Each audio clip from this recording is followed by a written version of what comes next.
नमस्कार, न्यूज़ 18 के digital platform पर आपका स्वागत है। मैं हूं आपके साथ पुनीत मिश्रा और आज पॉडकास्ट में हमारे साथ एक ख़ास मेहमान जुड़े हुए हैं, प्रोफेसर अख्तरुल वसे। आप अंजुमन तरक्की उर्दू के वाइस प्रेसिडेंट हैं और उनसे आज हम बात करने वाले हैं एक ख़ास मसले पर। मिडिल ईस्ट में जो हालात बने हैं, क्या नज़र आ रहा है, क्या वहाँ से ये चीज़ें निकल रही हैं और क्या स्थितियां बन रही हैं, परिस्थितियां बन रही हैं, कौन किसके साथ आकर खड़ा हुआ है, आने वाले वक्त में क्या होने जा रहा है। बहुत सारे सवाल हैं जिनको जानना समझना बेहद ज़रूरी है और ख़ास तौर पर उन लोगों के लिए जो जियो पॉलिटिक्स में दिलचस्पी रखते हैं। प्रोफेसर साहब, आपका बहुत बहुत स्वागत है। शुक्रिया। और मैं आपसे ये समझना चाह रहा हूँ कि इज़राइल और ईरान के बीच में जो हालात अभी बन रहे हैं वो किस तरफ जा रहे हैं और वो क्या बतला रहे हैं। क्या ये एटम बम ईरान ना बना ले इसी के लिए है या कुछ चीज़ें और हैं? देखिए, ऐसा है कि पहली बात तो ये कि आपका शुक्रिया, आपने याद किया। दूसरी बात जो है वो ये कि जो इज़राइल ने ये जुआ खेला है, क्योंकि हमला उसने पहले किया और क्या मैं पश्चिमी देशों ने, ख़ास तौर से अमेरिका ने ये कहा कि हम उसके सेल्फ डिफेंस का जो हक़ है उसको मानते हैं। तो एक तरह से बात उन्होंने कि अपनी पोजीशन क्लियर कर दी। लेकिन जो सबसे बड़ी बात यह है वो ये है कि ईरान जो है उसके पास खोने को कुछ नहीं है, ये ख्याल रखिए। और ईरान जो है उसने बुनियादी तौर पे अब जंग जो है उसके पासे को पलट दिया है, इसलिए कि लोगों को ये उम्मीद नहीं थी कि क्या मैं इतनी देर तक वो मुकाबला कर पाएगा। क्या में फासला भी है, डिस्टेंस है बहुत बीच में, तकरीबन 2000 किलोमीटर का तकरीबन। दूसरे जो अरब ममालिक हैं उनके पास अमेरिका के कब्ज़े में वो इस तरह से जकड़े हुए हैं कि वो कुछ कर नहीं सकते। तीसरे ये कि लेकिन अमेरिका की पोजीशन को भी हमें समझना चाहिए, वो उस पर हमें बहुत ज़्यादा बगलें नहीं बजानी चाहिए और खुश नहीं होना चाहिए कि वो कुछ कर पाएगा। इसलिए उसने क्या मैं अगर आप उसकी अहमियत को और उसकी हैसियत का अंदाज़ा लगाना चाहते हैं तो इससे लगाइए कि पाकिस्तान के जो चीफ़ ऑफ आर्मी स्टाफ हैं, जिन्हें के मुनीर नहीं, आसिम मुनीर, जिनको के क्या मैं हमने पाकिस्तानियों ने क्या मैं जंग, हिंदुस्तान से जंग के बाद जो छोड़ी थी कि झड़पी हुई एक तरह से कहना चाहिए, उन्होंने एक तरह से उन्हें एयर चीफ मार्शल बना दिया है। उनको बुलाया है अमेरिका ने और उनकी जिस तरह ज़ियाफ़त की है, जिस तरह से उनकी खिदमत की है और जिस तरह से उनका ख्याल रखा है और जिस तरह से उन्हें खुश करने की कोशिश की है, उससे पता चलता है अमेरिका की हैसियत क्या है और अहमियत क्या है। क्योंकि अगर अमेरिका पाकिस्तान जैसे मुल्क के ऊपर ये समझता है कि पाकिस्तान जो है उसका साथ देगा तो ये उसे गलतफहमी होनी चाहिए, दूर होनी चाहिए अमेरिका की।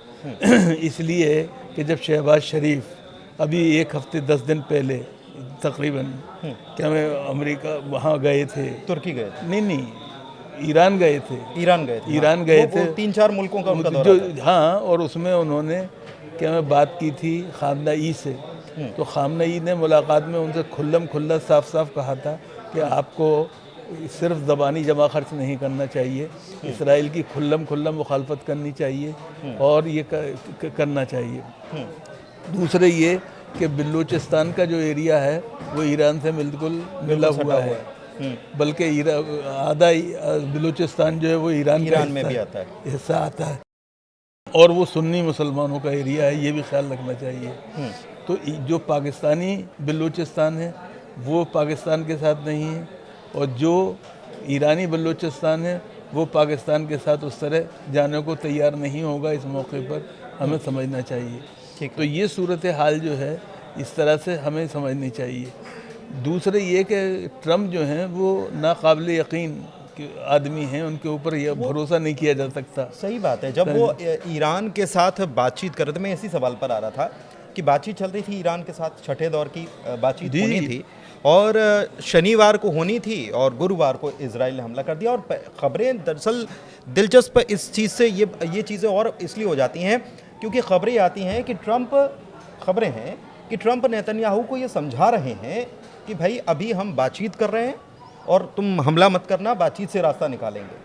और फिर ये उसके बाद जब ये हमला हो जाता है तब ट्रंप ये कह रहे हैं कि सरेंडर करो, मैंने 60 दिन दिए थे, 61वां दिन हो गया और खामनेई टारगेट पे, ये सारी चीज़ें। नहीं, इसीलिए मैंने कहा ट्रम्प पे आप भरोसा नहीं कर सकते। ट्रम्प जो हैं वो असल में गाहक देख के माल फेंकने के आदी हैं। वो ये देख रहे हैं, जब तक वो देख रहे थे कि इजराइल उनके कब्ज़े में था और उनकी बात सुन रहा था, जो नहीं सुन रहा था, बज़ाहिर वो ऐसा इम्प्रेशन दे रहे थे, तो उस वक्त तक वो सब क्या मैं इजराइल से बातचीत कर रहे, ईरान से बातचीत कर रहे थे। लेकिन जब इजराइल ने जंग छेड़ दी तो उन्होंने अपना रुख बदल लिया पूरी तरह से, और अब वो ईरानियों से ये कह रहे हैं कि वो तेहरान को छोड़ दें। तो ऐसा है कि माफ़ कीजिएगा, वो उन्होंने गज़ा वालों से भी ये कहा था कि गज़ा को छोड़ दें। हाँ बिल्कुल सही बात। यही तो सवाल ये है कि आप के किस तरह से, ये कोई ऐसा वो थोड़ी है कि आपने कहा कि छोड़ दी और छोड़ दिया लोगों ने। बुनियादी तौर पे ईरान ने उसके बदले में क्या किया, उसने कहा कि आप हैफा और तेल अवीव को छोड़ दीजिए। ये बहुत दिलचस्प बात है। और उसने इस तरह से हमला किया है, और मैंने जैसा कहा कि उनके पास खोने को कुछ नहीं है। उनके पास जो हमें हमला करने के लिए मिसाइल हैं और बैलिस्टिक मिसाइल हैं और दूसरी चीज़ें हैं, वो ऐसी हैं कि वो खो देंगे तो भी कुछ नहीं बिगड़ेगा उनका। लेकिन सवाल ये है कि अगर इजराइल जो है वो बुनियादी तौर पे उसको चारों तरफ से घेराबंदी उसकी हो गई तो बड़ा मसला क्या मैं पैदा हो जाएगा। अच्छा, एक चीज़ मैं समझना चाह रहा हूँ कि इसमें मुस्लिम उम्मा जो है वो क्या ईरान के साथ में खड़ा हुआ है? नहीं, मुस्लिम उम्मा पूरी तरह ईरान के साथ है। आप इसका ख्याल रखिए कि 21 मुल्कों ने, जिसमें सऊदी अरब और तुर्की शामिल है, जिसमें कतर शामिल है, जिसमें यूएई शामिल है। अब दिलचस्प बात है, ये मैं उन मुल्कों जिसमें जॉर्डन शामिल है, ओमान शामिल, जॉर्डन उसी को कहते हैं, वो तमाम शामिल हैं। वो बुनियादी तौर पे उन्होंने ईरान का साथ देने का वादा किया है और ईरान की हिमायत की है, इजराइल की मजम्मत की है। तो ये एक तरह से सबूत है इस बात का, क्योंकि उन्हें भी डर लग रहा है कि अगर कल अमेरिका ने कोई मदाखलत की तो वो बुनियादी तौर पे इस जंग में झोंक दिए जाएंगे वो ममालिक, क्योंकि अमेरिका की फ़ौजें जो हैं इन्हीं मुल्कों के अंदर हैं जी। और इन मुल्कों के अंदर अगर वो हुआ और इसराइल ने क्या मैं ईरान ने जब बदले के अंदर क्या मैं इन मुल्कों के अंदर अमरीकी क्या मैं फ़ौजियों को निशाना बनाया तो नुकसान किसका होगा? उस मुल्क का होगा। उस मुल्क का होगा। तो बुनियादी तौर पे इस मुल्क को ये समझना चाहिए कि दूसरे वो ये समझ रहे हैं कि ये आज क्या मैं पहले इराक़ फिर लीबिया को जिस तरह ख़त्म किया गया उसी तरह से अब ईरान के बाद उनका नंबर आ सकता है। लेकिन सीरिया में तो सीरिया ने तो एयर स्पेस दे दिया इजराइल को, नहीं, और वहाँ सीरिया के अल-शरा जो है वो नहीं, सीरिया जो है उसकी पोजीशन दूसरी है। सीरिया की पोजीशन ये है कि रूस उसके ख़िलाफ़ है। ये ख्याल रखिए जी, रूस उसके ख़िलाफ़ है। जो क्या मैं सीरिया का भूतपूर्व शासक है वो कहाँ बैठा हुआ है जी? वो रूस में बैठा हुआ है, रशिया में बैठा हुआ है। तो इसलिए उन्हें तो मजबूरी है। दूसरे ये कि उनकी जो मौजूदा हालात हैं उनके अंदर इधर अमेरिका का साथ देना उनकी मजबूरी है और ज़रूरत है। लेकिन मैंने आपसे वो मुल्कों की बात की कि जिनमें अमेरिका की फ़ौजें हैं, जहां अमेरिका का सपोर्ट है, जो अमेरिका के साथ शुरू से चले आ रहे हैं, और लेकिन उन्होंने खुल के पहली दफ़े अमेरिका के ख़िलाफ़ एक लाइन ली है। ये हमें ख्याल करना चाहिए। मिसाल के तौर पे सऊदी अरब जो है वो किसी कीमत पे तैयार नहीं है सऊदी क्या मैं इजराइल को मानने के लिए। तो वो इस्तेमाल नहीं, ये सारे मुल्क जो आप कह रहे हैं 21 मुल्क हैं, ये सारे के सारे इजाज़त नहीं देंगे अमेरिका को अगर कूदता है तो? नहीं देंगे। इसलिए कि वजह यह है कि मसला ये है कि जो ईरान जो है उसके पास, मैंने जैसे आपसे बार बार कह रहा हूँ, मैं खोने को कुछ नहीं है। वो अगर हमला इसके ऊपर हमला होगा इनकी सरजमीन से, इनके इलाकों से अमेरिका करेगा, नतीजा ये होगा कि वो पलट के किस पे वार करेंगे? उन्हीं मुल्कों पे वार करेंगे। तो वो मुल्क ऐसा नहीं कर सकते और वो समझ गए हैं कि अब एक के बाद दूसरे का नंबर है। एक के बाद दूसरे का नंबर है। लीबिया और आपने इसका जिक्र भी किया इराक का सद्दाम हुसैन का और कज़ाफ़ी के बाद ख़ामनई को निशाना बनाने की बात जब कर रहे हैं तो इसका मतलब ये है कि दूसरे भी कोई आप क्या मैं वो नहीं आएंगे आपके जी। लेकिन एक चीज़ और ये बात छिड़ती है कि मुस्लिम उम्मा का सरदार कौन, और इसके लिए पाकिस्तान, ईरान और तुर्की, ये तीनों जो हैं इनकी ये हसरत है कि हम इसके ऊपर मुस्लिम उम्मा के ये कह लीजिए कि सबसे आगे हम होंगे सरदार। नहीं, एक बात सुनिए ना, पाकिस्तान के बारे में मैंने जैसे कहा कि जब शहबाज शरीफ गए ईरान और ख़ामनई से मुलाकात हुई तो ख़ामनई ने उनके पूरी तरह से कान खींचे, समझा दिया, मतलब नहीं कान खींचे बाकायदा, उनको तनकीद की उनके ऊपर, जो क्या मैं एक आलोचना की उनके कि बातें मत करो, कि बातें मत करो और इजराइल के ख़िलाफ़ खुल के आओ, ये बात कही। दूसरी बात ये है कि एक बात आप समझिए, हिंदुस्तान और का जहाँ तक सवाल है, ईरान और पाकिस्तान का जब क्या मैं जॉइंट डिक्लेरेशन शहबाज शरीफ और ईरानी सदर और ख़ामनई की मौजूदगी में पेश किया गया लोगों को दुनिया के सामने, तो उसमें हिंदुस्तान के ख़िलाफ़ कहीं नहीं और इसकी इजाज़त नहीं दी गई ईरान की तरफ से। और ईरान बुनियादी तौर पे हिंदुस्तान पे ज़्यादा भरोसा करता है, पाकिस्तान पे कम भरोसा करता है। इसी पे मैं आ रहा था कि ईरान हिंदुस्तान के लिए या मिडिल ईस्ट के लिए कितना अहम है। नहीं, हिंदुस्तान जो है, और हिंदुस्तान का मसला ये है कि हिंदुस्तान एक तो जंग के ख़िलाफ़ है, साफ बात है, क्योंकि वो बुनियादी तौर पे, दूसरे वो हमारे वज़ीर आज़म ने खुल्लम खुल्ला क्या मैं जो अमरीकी सदर हैं ट्रम्प, उन्हें ये बता दिया कि आपसे कोई हमारी बात नहीं हुई जंग बंदी के बारे में, हिंदुस्तान और पाकिस्तान के बारे में, ये उन्होंने कर दिया खुल्लम खुल्ला। जो सरकार से बार बार मुतालबा किया जा रहा था, अपोजिशन पूछ रही थी हिंदुस्तान में, वो उन्होंने कल बात करके ये बात भी साफ कर दी। 45 मिनट की गुफ्तगू की, 45 मिनट की गुफ्तगू में असल मौजू जो था वो यही रहा कि हमने आपके कहने से कोई जंग बंदी नहीं की है। तो बुनियादी तौर पे मतलब मुगालते दूर कर दिए, मुगालते दूर कर दिए। सीधी सादी बात ये है कि अपनी पोजीशन को वादे कर दिया कि हिंदुस्तान जो है, जो कहता है कि वो कश्मीर के मसले पर किसी तीसरे मुल्क की सालिसी बर्दाश्त नहीं करेगा, वो सही है। और वज़ीर आज़म ने ये बात फिर वो खुल्लम खुल्ला कर दी साहब, और इसके क्या मैं हमें तारीफ़ करनी चाहिए और इसको सवाल को नहीं उठाना चाहिए।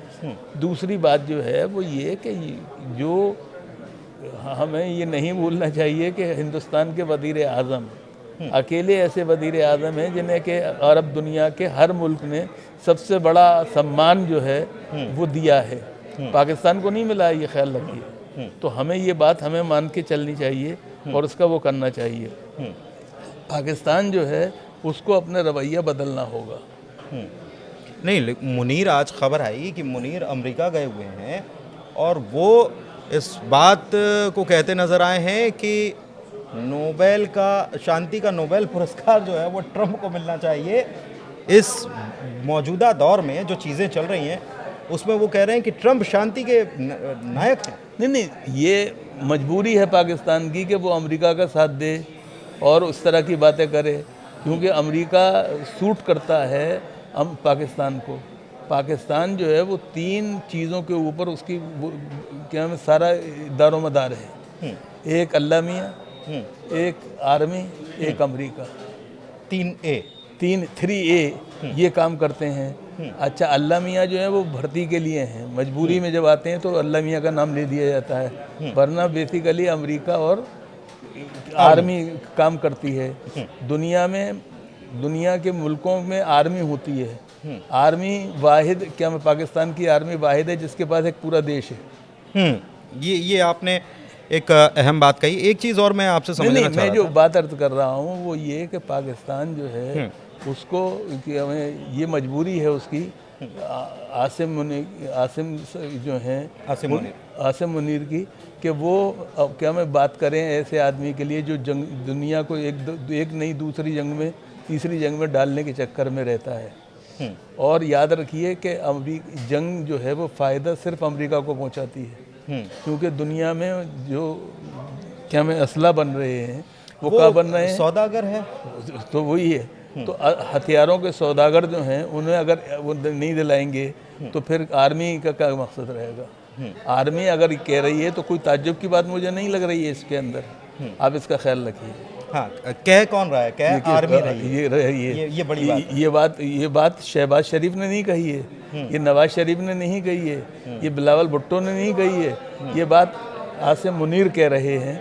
और किसके लिए कह रहे हैं? ट्रम्प के लिए, एक सौदागर के लिए कह रहे हैं, एक सौदागर के, जो असलहे का सौदागर उसके लिए कह रहे हैं। अच्छा, एक चीज़ और मैं इसी को आपसे समझना चाह रहा था कि इसमें हम ये मानते हैं कि ईरान का हमसे तो अच्छा, मतलब व्यापारिक संबंध बहुत अच्छे हैं, सांस्कृतिक संबंध बहुत अच्छे हैं। एक वक्त तक हिंदुस्तान तो वहाँ तक फैला हुआ नहीं, हज़ारों साल के संबंध है हमारे, आज के नहीं है ईरान और हिंदुस्तान के संबंध। हिंदुस्तान और ईरान जो हैं एक दूसरे की भाषा, संस्कृति और संस्कार सबके अंदर एक दूसरे से जुड़े हुए हैं, हमें ये नहीं भूलना चाहिए। बिल्कुल। समझे। और इस बात के लिए हम ये भी समझना चाहिए कि जो क्या में बंदरगाह का इस्तेमाल की बात हो रही है, समझे, वो भी हिंदुस्तान और पाकिस्तान जो हैं, पाकिस्तान मजबूरी में उसमें शामिल होता है क्योंकि वो नज़रअंदाज नहीं कर सकता, लेकिन बुनियादी तौर पे असल में उसको वो चाहता नहीं है कि हिंदुस्तान उसमें किसी तरह भी हिस्सेदार बने। और हिंदुस्तान और ईरान जो है वो उनकी निकटता और एकता जो है वो एक दूसरे के लिए ज़रूरी है। अच्छा, एक दिलचस्प और है कि ब्रिक्स में हिंदुस्तान भी है, ईरान भी है, चाइना भी है, रशिया भी है, साउथ अफ्रीका भी है, ब्राज़ील भी है, लेकिन इनमें कुछ मुल्क जो कि आप समझ रहे होंगे जैसे हिंदुस्तान और ख़ास तौर पर चाइना और रूस, ये बहुत अच्छे साझीदार हैं ईरान के। क्या ऐसी नौबत, क्योंकि पुतिन ने ये कहा है कि अगर ट्रंप कूदे तो अच्छा नहीं होगा, ताकीद कर दिया है। नहीं, ईरान में सिर्फ रशिया की बात नहीं करता, मुझे कोई ताज्जुब नहीं होगा कि चाइना भी उसके अंदर मदाखलत करे। वो कह भी रहे हैं, नहीं, वो शायद वहाँ से उनके हथियार वगैरह भी। उसकी वजह ये है कि वो जानते हैं कि अगर अमेरिका, उन्होंने ईरान के मसले पे अमेरिका को खुली छूट दे दी और उसकी तरफ से नज़र फेर ली तो क्या फिर उनकी खैर नहीं है, फिर उनकी खैर नहीं है। तो ऐसा लग रहा है कि रशिया या चाइना जो है डायरेक्ट, अगर कॉन्फ्लिक्ट बढ़ता है, एस्केलेशन लैडर पे ऊपर चढ़ते हैं हम, तो ये शामिल हो जाएंगे। नहीं, रशिया के बारे में तो मुझे कोई शुबा ही नहीं है। और चाइना के बारे में ये है कि चाइना अपने हथियार दे सकता है, सीधे नहीं आएगा। अगर सीधे नहीं आया तो मैं मतलब ये नहीं कह रहा कि वो आ जाएगा। किम जोंग उन के बारे में देखिए, मैं कोई ज्योतिषी नहीं हूँ कि मैं कोई भविष्यवाणी कर सकूँ, लेकिन मैं समझता ये हूँ कि अगर नहीं आया, जो कि मुमकिन है, लेकिन अपने हथियार देगा तो वो भी आना ही है, एक तरह से साथ देना ही हुआ। बयानबाजी तो की शुरू हो ही चुकी है। तो बुनियादी तौर पे ये ख्याल रखना चाहिए। ठीक है, तो अमेरिका क्या कूद रहा है, मतलब ये जो हालात बन रहे हैं इसमें नहीं, अमेरिका का कुछ अभी भरोसा नहीं है। आपको मैं बताता हूँ, अगर इजराइल को कमज़ोर होता हुआ देखा उसने, जो कि हो सकता है कि हो जाए, क्योंकि अमेरिका जो इजराइल ने हथियारों का इस्तेमाल किया है उससे उसको नुकसान काफ़ी हुआ है, वो काफ़ी उसकी कमी आई है उसके हथियारों के ज़ख़ीरे के अंदर, और उसके लोग जो हैं उनमें खौफ और हिरास पैदा हो रहा है जो पहले नहीं था। वो जो गाज़ा में उसने किया था वो उसे खुद देखना पड़ रहा है इस वक्त। तो इस सूरत हाल के अंदर हमें ये नहीं समझना चाहिए कि अमेरिका जो है वो बुनियादी तौर पे क्या मैं इस जंग में उस वक्त तक हिस्सा देगा जब तक के ये देखेगा कि इजराइल ऊपर क्या मैं उसका अपर हैंड है, नहीं, प्रभुत्व जमा रहा है, तब वो कूदेगा, वरना नहीं कूदेगा। एक बात सुनिए, क्योंकि मतलब आप ये कह रहे हैं कि अगर इजराइल को मार पड़ रही होगी तो वो उसको बचाने नहीं आएगा। बिल्कुल नहीं आएगा, वो ज़बानी जमा खर्च करता है। लेकिन अमेरिका का दिमाग तो यहूदियों का, ऐसा कहा जाता है। नहीं, देखिए, यहूदियों में भी ऐसा बात नहीं है, सारे यहूदी एक से नहीं है। खुद अमेरिकी पार्लियामेंट के अंदर जो यहूदी मेंबर हैं उन्होंने क्या मैं खुद अमेरिकन एडमिनिस्ट्रेशन की और इजरायली हुकूमत की तनकीद की है, भर्त्सना की है। नोम चॉम्स्की का नाम आपने सुना होगा, वो यहूदी है, माफ़ कीजिएगा, वो नहीं है। दूसरे ये कि ये बात मुसलमानों और इस यहूदियों के बीच में नहीं है, ये ख्याल रखना चाहिए।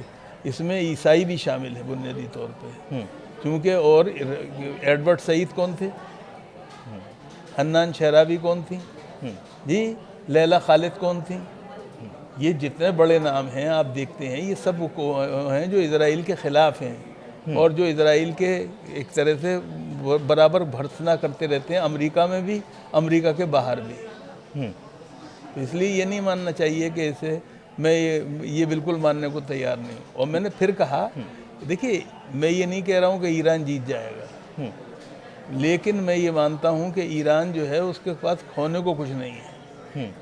नहीं, लेकिन वो कहते हैं कि खामनेई टारगेट पर, जब भी वो ये बात कहते हैं और किसी मुल्क के अगर सुप्रीम लीडर को आप टारगेट पर रहने की बात कहते हैं तो बड़ी बात है ना ये। नहीं वो वो तो जंग में रेटोरिक बहुत सा चलता है, आप उसे आप रेटोरिक के तौर पे लीजिए, उसे एक तरह से वो मत मानिए कि ऐसा कर ही लेंगे, क्योंकि ऐसा आसान नहीं है करना।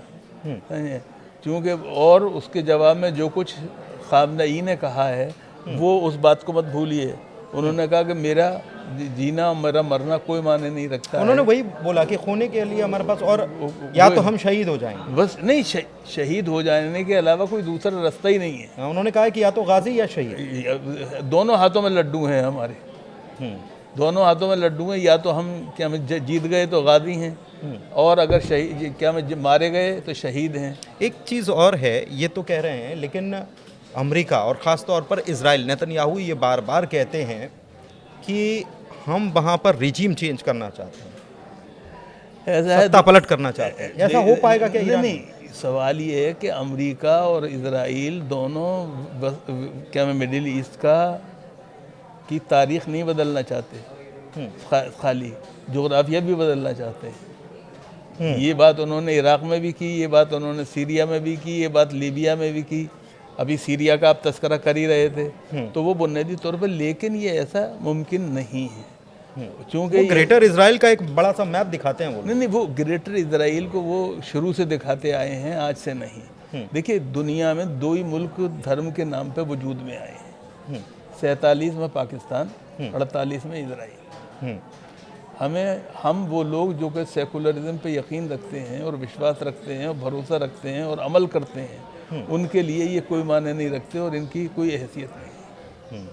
हम सीधी सादी बात ये है, हमें बुनियादी तौर पे जो अहमियत है वो हमारे नज़दीक सेकुलरिज्म की है, धर्म प्रधान देशों की नहीं है।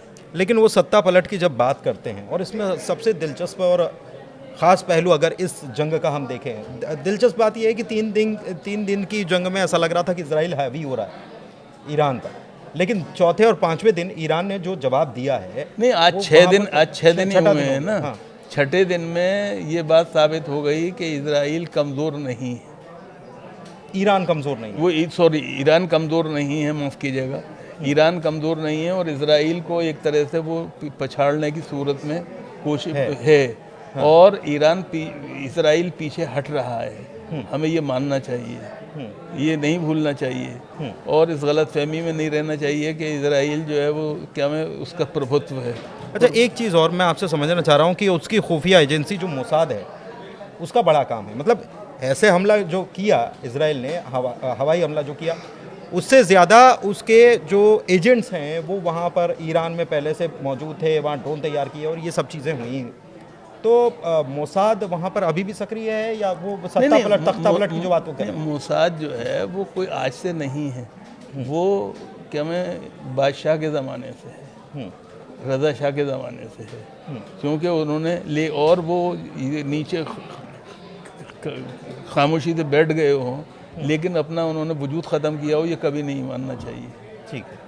और वो एक तरह से उन्होंने अपने आप को बचा के रखा। नहीं, मैं खुफिया एजेंसी की, मैं मोसाद ही की बात कर रहा हूँ, किसी और की बात नहीं कर रहा हूँ। मोसाद ने ईरान के अंदर अपनी जगह बना के रखी, अभी रखी। जभी तो आप एक बात सुनिए, हानिया का जो हुआ वो किस तरह हुआ, जो IRGC के गेस्ट हाउस और वो भी में हुए और ख़ुदकुशी जो कर रहे हैं वो ये मुसाद वाले ही तो कर रहे हैं अब, और कौन कर रहा है इस वक्त? ईरान के जी, ईरान में जो सदाओं पे जो फांसी पे चढ़ाए जा रहे हैं वो कौन पे चढ़ाए जा रहे हैं? कोई ईरान के में माफ़ कीजिएगा समर्थक थोड़ी चढ़ाए जा रहे हैं, बल्कि इजराइल के समर्थक जो हैं, जो मुसाद के वो हैं, जो बादशाह के क्या में एक तरह से परवरदा थे और बादशाह रज़ा शाह के हामी थे, उन्हीं को क्या में चढ़ाया जा रहा है।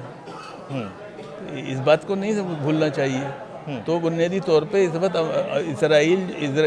ईरान जो है वो बुनियादी तौर पे लड़ाई दो तरफा लड़ रहा है, मुल्क के अंदर भी मुल्क के बाहर भी। ये बड़ी बात आपने बोली है कि अंदर भी और बाहर भी दो तरफा लड़ रहा है। आगे आपको जो चीज़ें नज़र आ रही हैं, आपको क्या लगता है अगले 2 दिन में क्या हालात कुछ? नहीं, अगले 2 दिन में हालात जो हैं वो ये हो सकता है कि इजराइल जो है वो बुनियादी तौर पे जिस तरह से कि अमेरिका यानी ईरान ने जिस तरह से अपना वो दिखाया है जोर, और जिस तरह से जज्बे के अंदर अपने जोश दिखा रहा है, उसका नतीजा ये हो सकता है कि इजराइल जो है वो बुनियादी तौर पे एक तरह से पीछे हटने पे मजबूर हो जाए। दूसरे फिर अमेरिका आएगा शांति के लिए? फिर नहीं, फिर शांति, फिर मैं वही आपसे अर्ज कर रहा हूँ, आपने बहुत अच्छी बात कही, फिर ट्रम्प साहब जो हैं शांति दूत बन के आएंगे जी, और ईरान वापस इजराइल को बचाने के लिए वो करेंगे। लेकिन सवाल ये है कि चूँकि 21 मुल्क जो हैं जो उन्होंने वो किया है, उन्होंने एक सिग्नल तो कम से कम दे ही दिया है। वो सिग्नल ये दे दिया है कि वो ट्रम्प के साथ नहीं जा रहे इस वक्त फौरी तौर पे। मैं इसलिए बहुत उससे कॉशियसली बात कर रहा हूँ।